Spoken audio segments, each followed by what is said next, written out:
Biz migranттар акчаны салып аткан акчаны мамлекеттин ичинде ар бир сентин сактап калган үчүн күрөшүшүбүз керек. Антпесек алар жакын арада келе албайт Кыргызстанга кайра. Бардыгы үй алайын, машина алайын, үйлүү жайлуу болуп тын жашайын деп кеткен. А бүгүнчү, бүгүн кээ бирлеринин артка кайтканга жол киресине отургандар бар, туугандар. Ел чындап эле кыйналып калдыңар. Чындап эле бүгүн турмуш оорлоп баратат.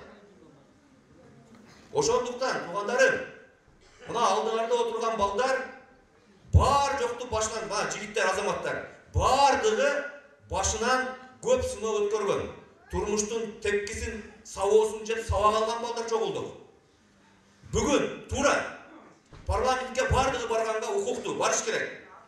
Бирок ушундай чоң мамлекеттин эгемендүүлүгү үчүн күрөшкөнгө кабыргасы катып калган, кайраты бекем балдар керек. Бүгүн жогорку кеңешке майпуруш, көмүрпуруш, пайпакпуруш, базарпуруштар барганга азыр учур эмес. Бүгүн мамлекетчил балдар барыш керек жогорку кеңешке. Ансыз дагы мамлекет саатка чөгүп баратат. Урматтуу жерлештерим,